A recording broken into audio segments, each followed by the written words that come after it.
Welcome back, everyone, to Breaking the Ice. I'm your host, Avery Lightfoot, and this week we have a mind-melting episode for you. Today we are going to introduce to you the concept and theories and logic behind critical theory. The goal of this episode is to challenge our beliefs about the world by using examples from sport. So we will be giving you examples from the hockey world, both NHL, PWHL, but also reference some other sports. The odds that we will stray from hockey as a sport are pretty good. So we're taking you along for the ride here.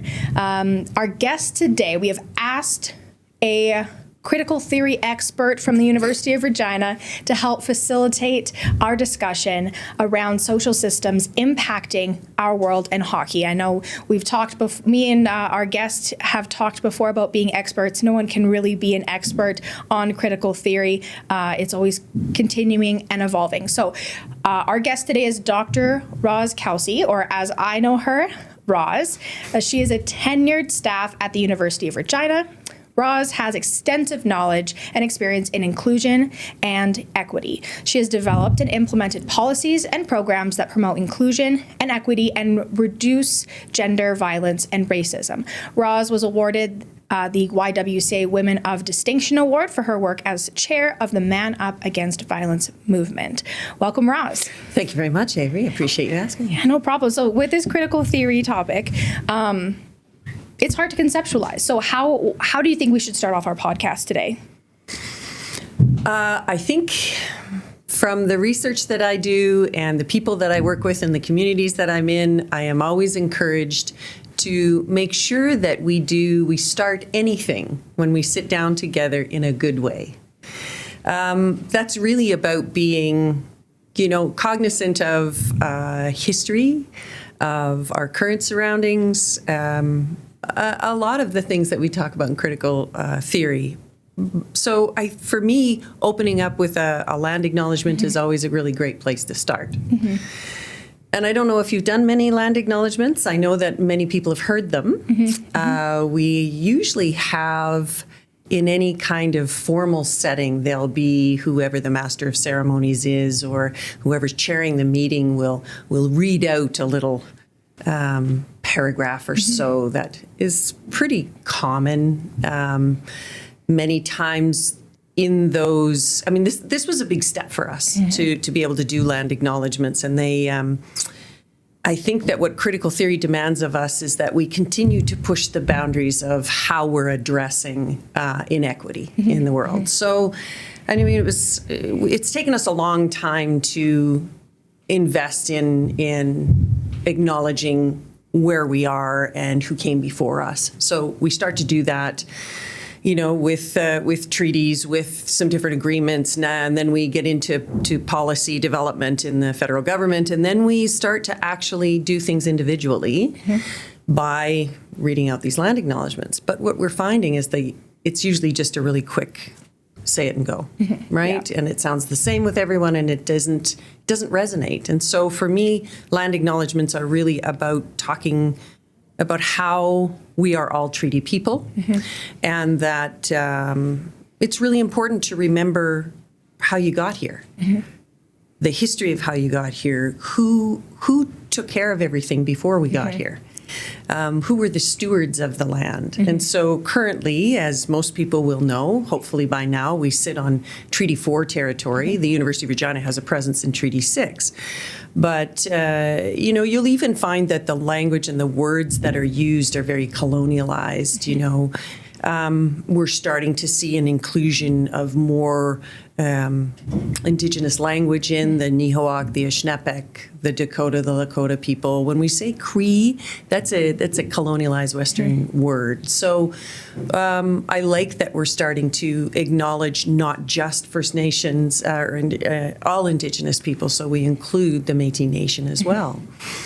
So when I think about the land that I'm on, I think about the university, but I also think about the places that I played as a kid, the outdoor rinks that were just flooded, I'm the old school where we would take a chair out there and learn how to skate and have scraps and have fun and do all that stuff. And so it was it's really important to remember we are on places that were already inhibited and were taken care of by others. So, my Indigenous cousins would always tell me to be grateful first, to start out in good ways, and teach others. So and share, and always be prepared to learn. So those are themes that I identify with because, critical theory demands that of us, right? Yeah, definitely.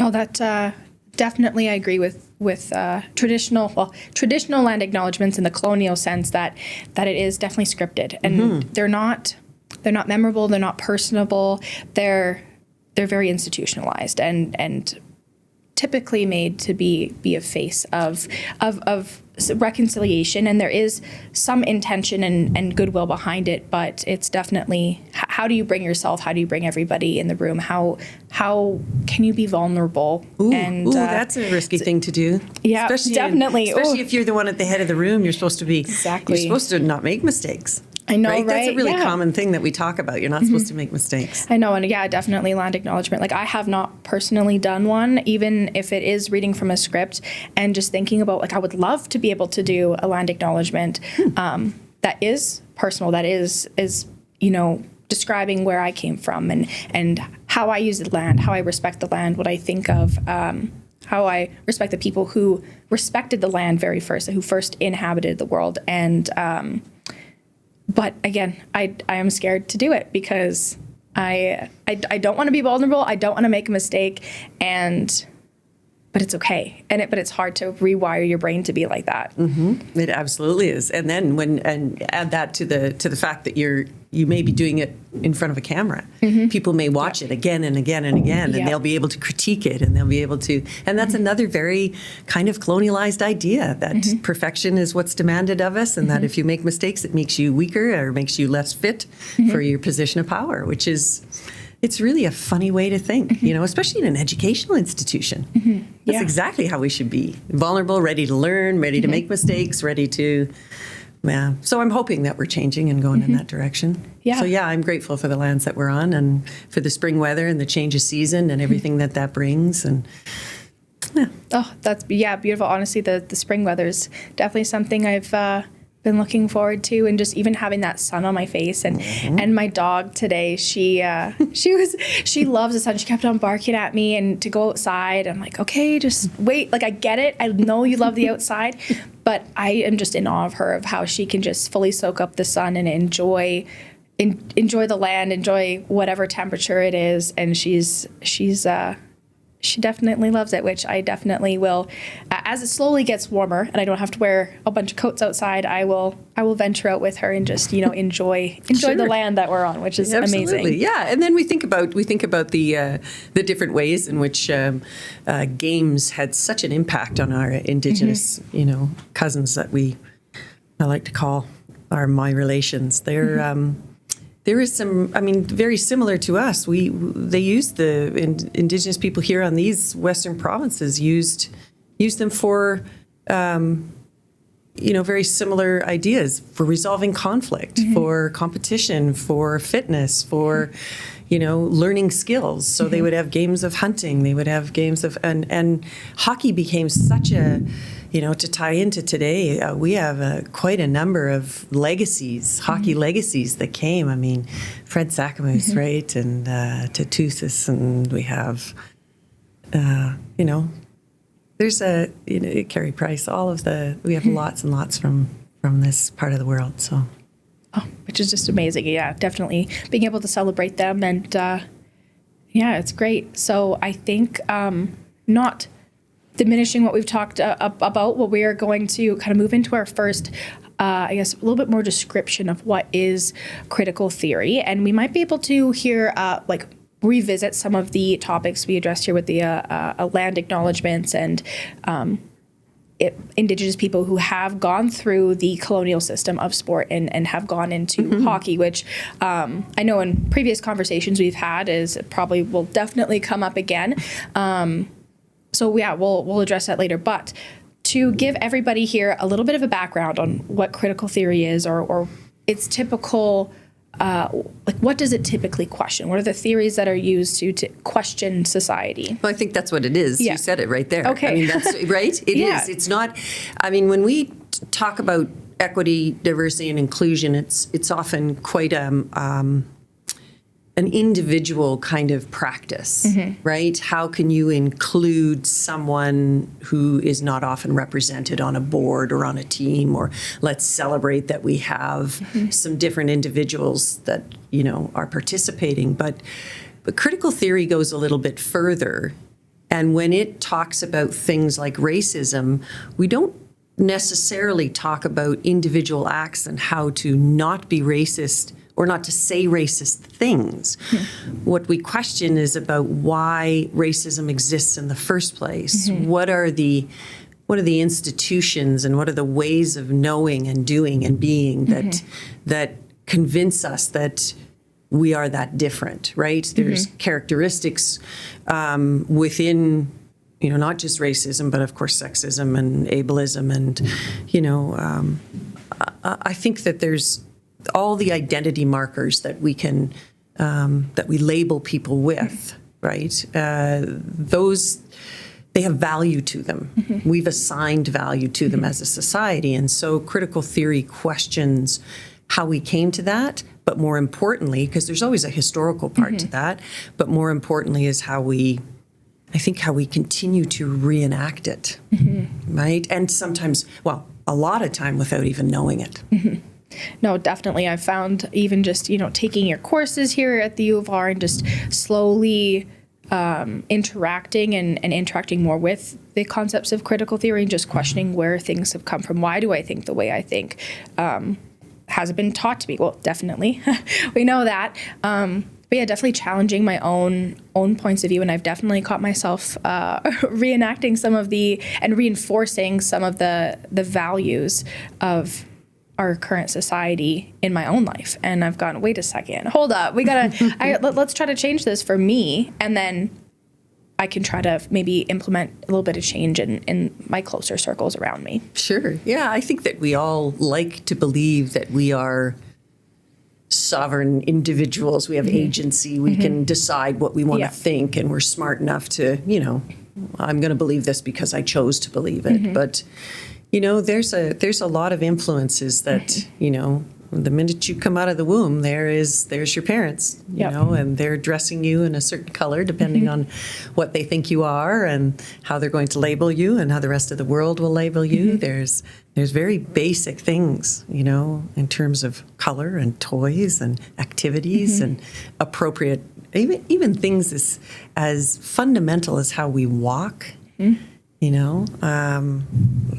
way that we move our hands, our head, the tilt. Yep. Right? It's the way we speak. It all has meaning, and that meaning is very often categorized in these identities. And so if you stray outside of those identities, there's a lot of resistance, right? And it's less valuable. So there's something that often is talked about in critical theory is kind of the normative way of looking at things, right? What's the norm? And oftentimes we recognize something that's out of the norm without even knowing why. Like what makes it not normal, right?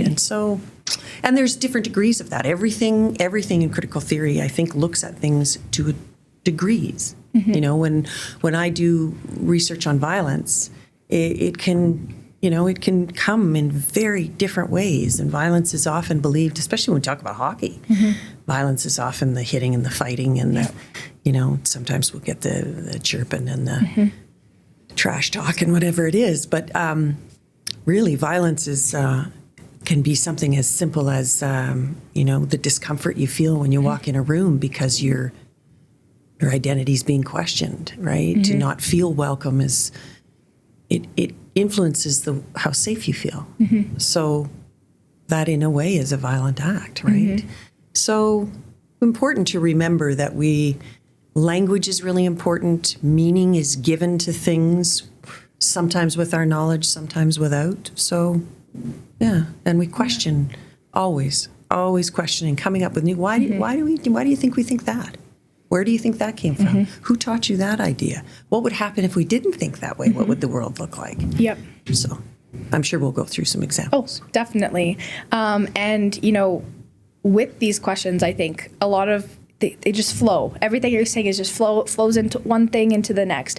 And I think that's what makes it sometimes hard to be able to conceptualize what critical theory is that it can be so many things, but it could also just be very one simple thing. Like it's just applicable to so many different things. So what I have done for our podcast or our episode here is I've asked AI to come up with some questions. Your friend AI. Yeah, my friend AI. Just to get me started on I was trying to come up with questions or topics to talk about. And I got the stuff I want to talk about, but how do I start it off? So AI has helped me, I guess, start the conversation and has come up with some questions. These questions are, we've talked about them. I shared a couple with you before, and they're okay. Yeah. They're questions that are good to ask, but not necessarily critical theory questions, which is what really we're trying to ask. So these questions will be guiding our conversation today, but we will most likely be questioning the AI generated questions, asking, okay, is there bias in this? Is there using critical theory to look at these questions? Are they really asking the right thing? Or maybe it's not necessarily right or wrong, but is it asking what we want to try to ask today? And what's the name of the function of what you're doing? The function of what I'm doing? So what are we doing to the questions? We are deconstructing the questions. There we go. I always forget about that word. That's good, yeah. We'll deconstruct everything, right? Exactly. Pull it apart. Figure out why what assumptions is it making? Yeah, exactly. Bias, assumptions, all of that. Yep. Yeah, so honestly, I have lots of fun doing this. I know you have lots of fun doing this. So I think this will... we're just going to get into the first question. So for the historical context of the, PWHL and women's hockey, AI, the first question was, how has the history of women's hockey influenced the development of the PWHL? And really thinking, I guess, should we be asking women's hockey or hockey in general? Kind of wondering what your thoughts are on that first question there. How has history influenced the development of the PWHL? PWHL, yes. Well, I suppose history influences everything, right? Yeah. And so, I remember as a kid, there would be the odd young girl who was brought up playing hockey, had a skill level that was far beyond her peers, her female peers, and she kind of outstripped the people she was playing with. She just wasn't challenged. And so her parents wanted her to play, whomever we're talking about, but they wanted to play with a higher league, higher level of play. And the only place they could find that was with the boys. And so that, a long time ago, there weren't enough women, I don't think, to create a challenging league. So I think that's where it started, was that girls wanted to keep up with the boys. They wanted to play hockey, but some of them were better than the boys as well. There were incidents where these girls were flying around the rink, and then came the age-old idea of washrooms. It was probably the first. When we think about queer theory in the bathroom argument that is so tiresome at this point, that we should be having issues with the trans community using the washroom they feel most comfortable in. It's just I think that was the first kind of glimpse of that, right? So the girls can play, but they can't be in the change room with the boys. And we talked a bit about this earlier, and we did. And the function of the change room is a very interesting topic that could be deconstructed all day long. The boys' change room, the teenage boys' change room, the young men's change room, and then the men's change room. And there, I would wager a bet that if you asked young men, like the ones that are, whether they're playing here or they're playing in high school or wherever, what are some of the unspoken rules that happen in the change room? What's what are the things that are celebrated and what are the things that are looked down upon? What's considered weird and what's considered cool? So I think when women came onto the scene, or young girls came onto the scene particularly, and the idea of sharing a locker room was so distracting. It was so unreal because it disrupted, I think, more than anything, the rituals that went on in the men's locker room or the boys' locker room, right? And there is in sport always this sense of training about how to behave on certain teams and with certain, because they're communities, right? In and among themselves. So they have their own rules. They have their own social rules. And I think that, historically, there has been some really informative moments, I think, about how girls began to play, how they began to need higher competition, how they went in with boys. And then when it really became competitive is when I think we started to see the break. I mean, that's kind of, this is, I'm sure that there's research out there that talks about this. This is anecdotal completely, but I think it really had an impact when they were out on the ice enough that mom and dad weren't just collecting them up and taking them home. Yeah. They had to shower and then they had to change. And then there was this whole idea that there was a place to do that, and the girls had to go somewhere else. Yeah, go into a closet. Or like whatever a tiny, it was. like the supply closet or whatever it may be. Yeah, definitely.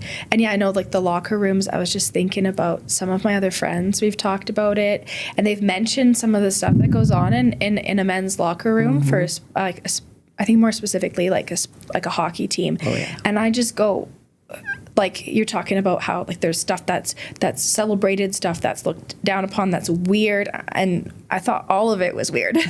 Being an outsider, not in that environment at all, I'm just like, it's so weird what that locker room culture looks like, and I think that can definitely transpire into definitely like other sports like football, or it's always called it's just locker room talk, and it's dismissed about like doesn't matter what they say in there. It's if it's in the locker room, it stays in the locker room honestly. And if you're a minority, or like I've felt a little bit being the only competitive female from the province of Saskatchewan playing wheelchair basketball, I'm surrounded by male athletes that are like mid high school, so 14, 15, all the way up to ages 25. Yeah. And there's a difference obviously in the age, but it's very interesting what they talk about. Or they'll say, I'm like, let me see that video. They're like, no, it's you can't see it because you're a girl. Like it's just too weird for you. I'm like, I'm an adult. Like I can watch this video. It's almost like they were trying to censor. It was like locker room talk. It was just very odd. But there is a code. There's definitely a code, so that if you see the video, you might tell on them, right? They might get in trouble. But if they show each other, then there's a code where you can't talk about it, right? Yeah. It's almost like an empowering thing where I can be worse than you, right? And especially when they're learning. I mean, this idea of role modeling in the, in sport is just so phenomenally important. And I think that both men and women, boys and girls, are informed by who they play with, the sport they play, what the culture is, what's reinforced all the time. Sure. Yeah, definitely. And I think that historically, men's hockey locker rooms have been quite problematic.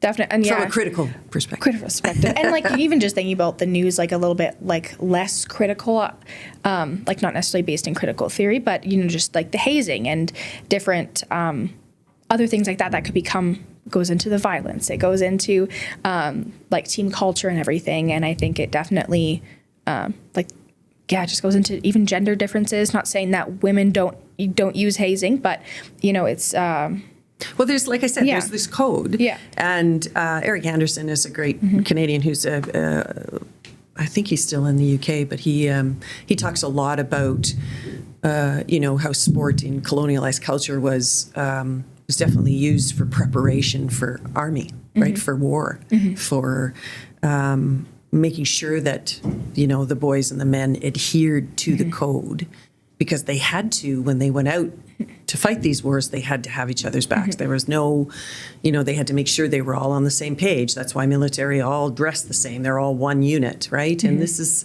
the same idea. They all have the same uniform. It all looks exactly the same. And I'm quite sure that if we had a uniform but it had slight differences on it, you could still tell which team was which.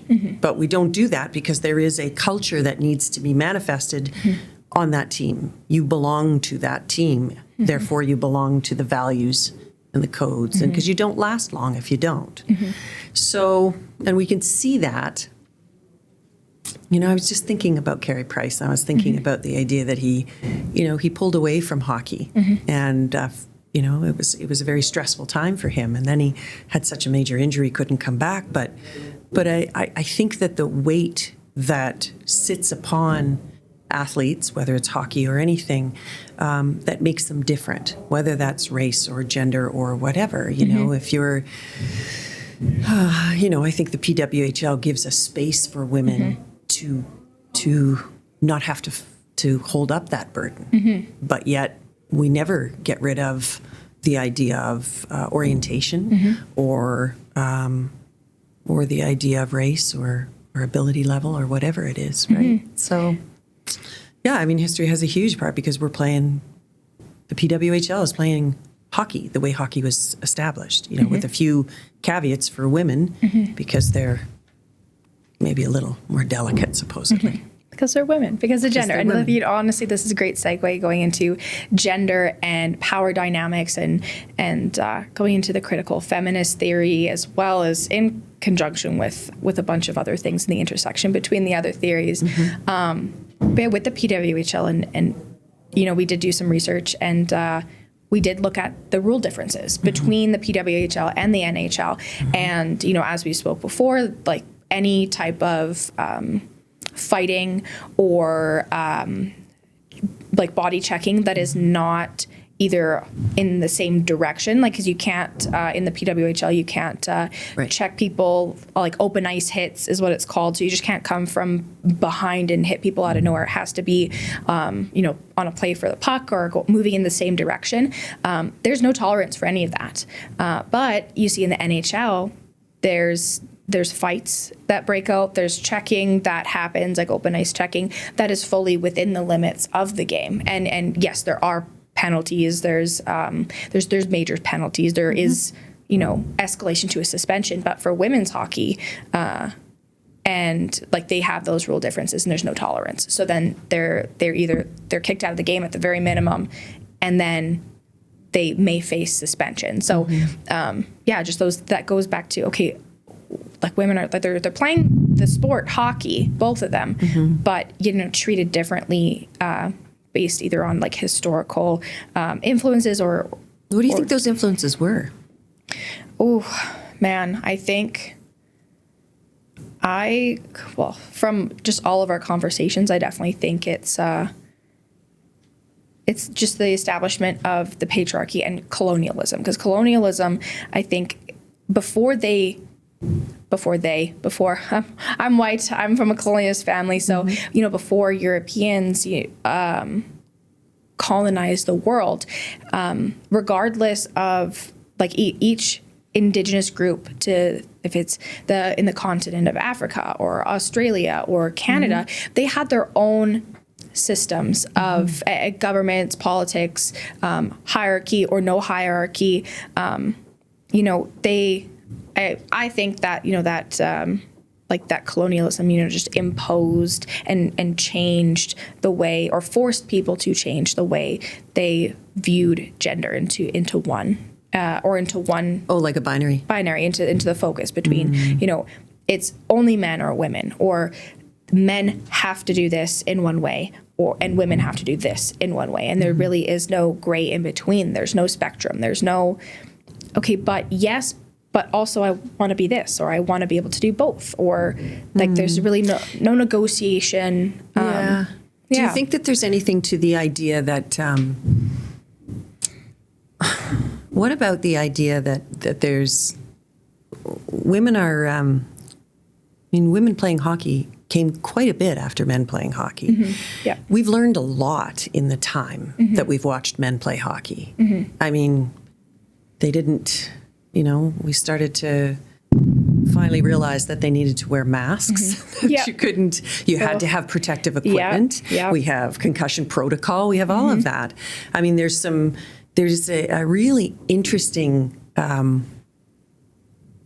protection of that violence in hockey, right? And the justification that it keeps the rules on the hockey on the ice, and that fighting and retaliation is necessary to keep people in line. And yet the PWHL seems to function quite fine without it. So I know that there are people that actually don't believe that fighting and violence makes hockey, but there are a significant amount of people, old school, that do, right? So is it that women don't see the point in it? That it's not really part of the game? I mean, we talked about the name of this. We talked about the idea of kind of, are we looking at the spectacle, or are we looking at the glamour, or are we looking at the game? Yeah, exactly. And I think, going back to like equipment and helmets, like they've finally figured out to wear helmets. Well, when we looked like on record, a woman, a female hockey player, wore a fencing mask, was the first recorded, and she was a goalie, and she wore a fencing mask to protect herself back in like early 1927, kind of around that time, when the first recorded male hockey player to wear a face mask or protective equipment on their face wasn't until the 40s or 50s. So I definitely think that, and then waited. I mean, so many of them waited. I mean, it just was not. I mean, come on.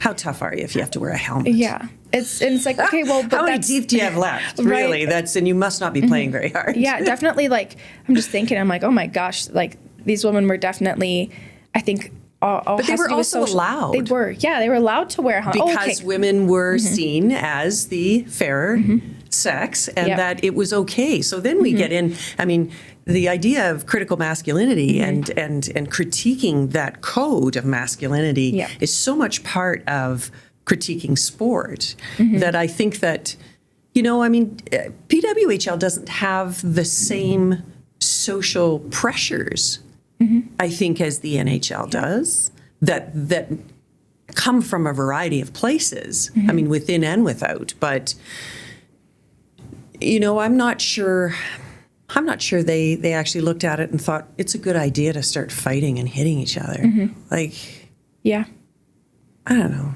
I don't know. And I think too, just even look the way women are socialized in our society. It's like, okay, women aren't supposed to show aggression. They aren't supposed to be violent, or they're labeled bitchy or butchy. Or butchy too, yeah. And so it's like not that I'm saying women should be fighting in hockey, but it's definitely different the way women are. Men shouldn't be fighting in hockey. Men should be fighting in hockey either. But that might be controversial. Yeah, where it's somebody just turned this podcast off. But women, it's almost like I feel it's like, okay, I've got to be perfect. I can't be angry. I can't like start a fight.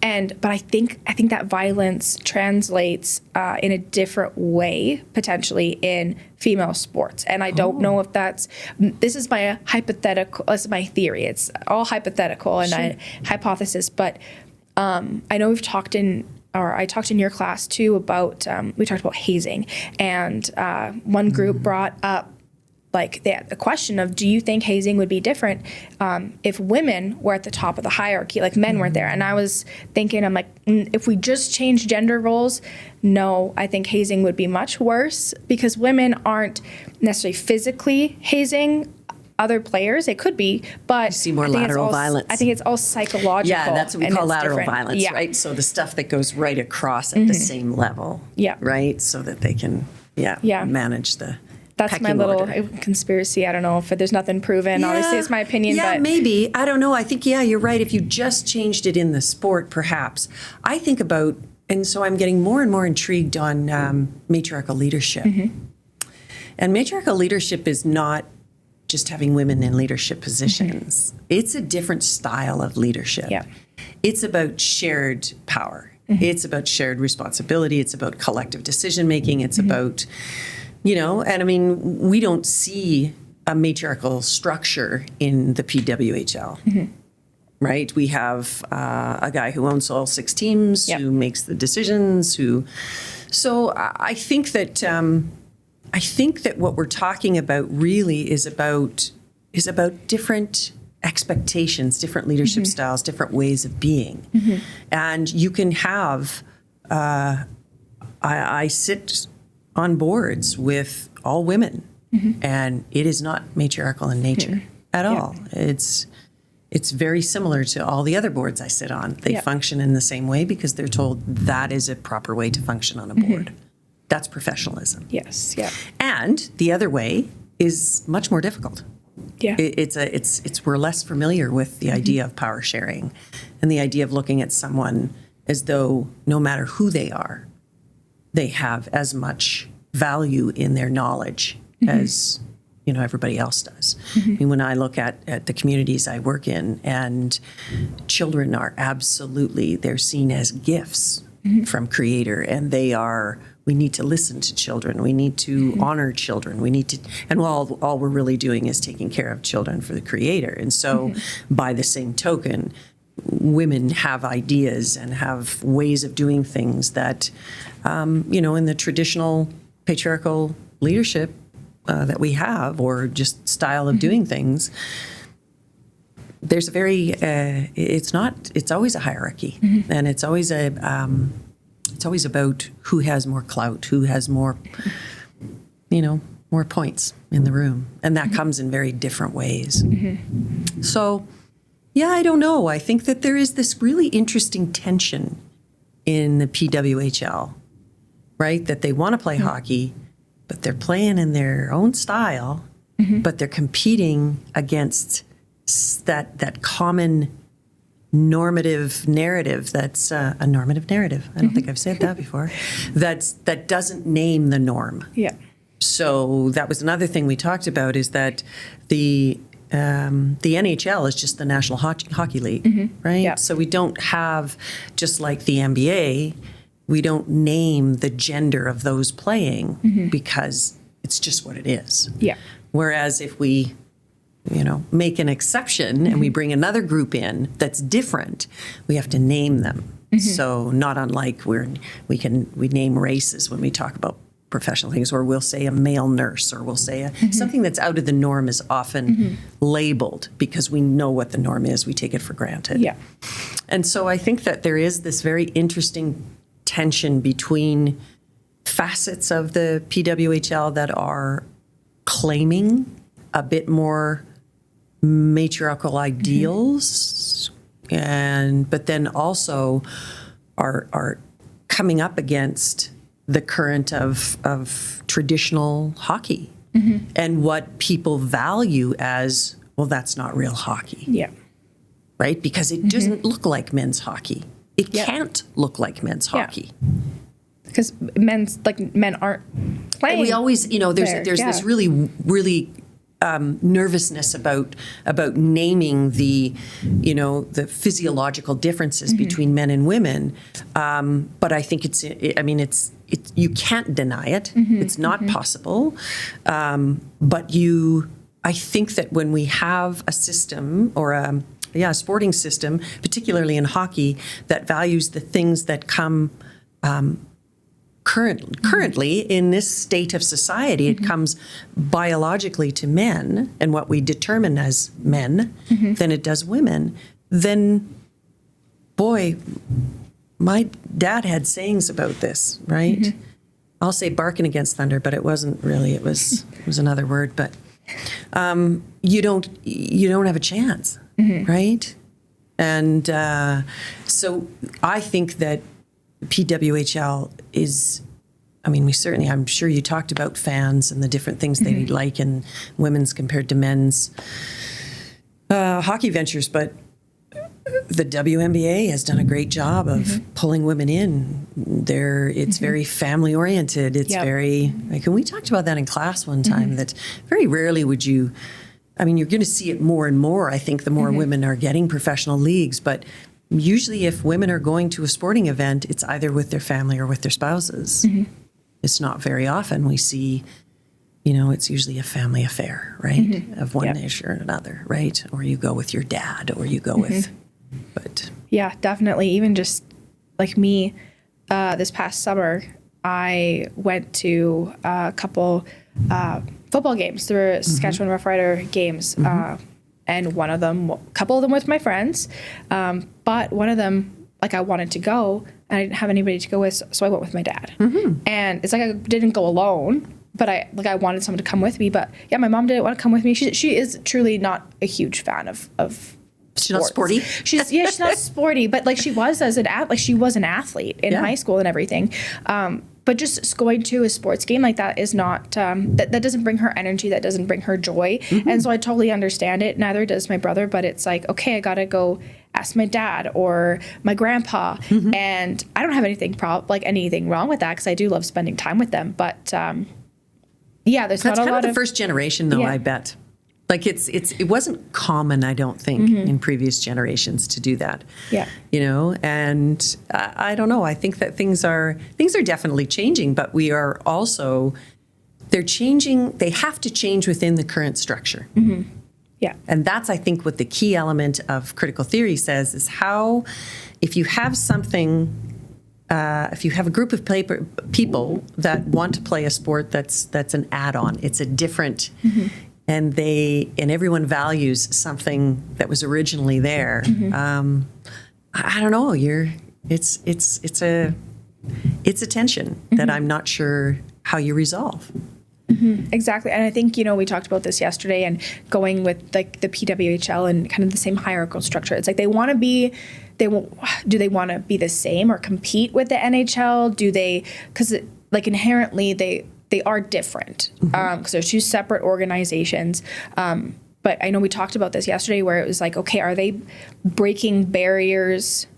How are they breaking barriers? What are they breaking? What kind of barriers are they breaking in what system?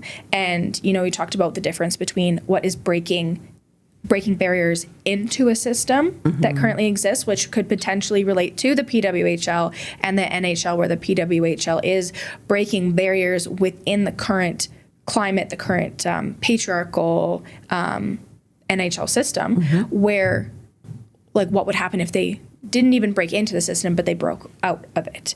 And what would that, we don't know what that looks like necessarily, because it hasn't really happened yet in any facet of life. That might be a very general statement, but if we're all within and living within the system, can we truly break out and conceptualize what out of the patriarchal colonialist society really looks like? I guess so. I mean, I wonder what my question probably would be, for those who dream about the PWHL, what do they see as equity? What's their definition? It's often about economics. It's about, media coverage. It's about the opportunity to play and be covered, and be advertised and be valued enough that they could compete economically, financially. But how do you do that when the system is owned by those who are different than you? Yeah. Because they're always, even if it's just historical, they've been on, because the NHL has been around for over 100 years. And so, and the PWHL is in its second season. So even just the time within the same sport and in the professional area of it. But yeah, even just with a society that values, traditionally values men and white men over and builds them up, rather than that doesn't necessarily focus on other people in general. And so, yeah, I know I get what you're saying, where it's like, okay, how do you, can you really achieve the same height or the same level as the NHL is on if... Well, what do spectators value about the NHL? You know, I mean, the spectators value the fights. They value the scrums. They value the trash talk. They value who's the toughest guy. What role do you play? Are you an enforcer? Are you a scorer? Like, what's the? And then when they interview these guys, this is what I love. Is I'll watch TSN and maybe they'll have some interviews with some of these old hockey players, and they talk like old war stories. Like, and there's a lot of research that looks at the cost of hypermasculinity in hockey teams for young men, and the idea of having to go through this and having to uphold that code. Yeah, it's taxing, right? So if we value that as spectators, I don't think. I mean, the league is not even set up for that in the PWHL. No, definitely, and it's definitely very interesting with. The value, I think women's sports, either the fans or the athletes themselves, might be shaping the way, because women play sport differently than men, right? Like those biological DNA, genetic differences is that, okay, women, I hate admitting this because I love to feel and I love to think that I'm as powerful as a man, but physiologically, if I'm not training, I'm not the same. Like, I'm not going to build the strength and speed the same way. I think that we have to move beyond just the individual comparison of the average person. We're looking at the most elite athletes. So the most elite hockey player, male hockey player, compared to the most elite female hockey players. Yeah. If you will just find that there are physiological differences. It's not to say that I'm not more powerful than another guy, because I can be. I am, actually. I'm more powerful than, I lift pretty heavy for an old gal. So I think that we have to move past that to look at elitism, right? And what that means for this. But I do think that if we value something different, but that is, if we value something and it's the norm, and then we bring something different into it, if they don't compete with that at the same level, how can you obtain equity? Yeah. So like you said, within the same system compared to creating a new system. But what the heck does that look like? Yeah. And I love it. Yeah. Yeah, it's hard. It's a great question. It's really hard to conceptualize. And, I know we talked about this a little bit earlier as well, like WNBA and the NBA. And I remember sharing this story with you about one of my teammates for wheelchair basketball.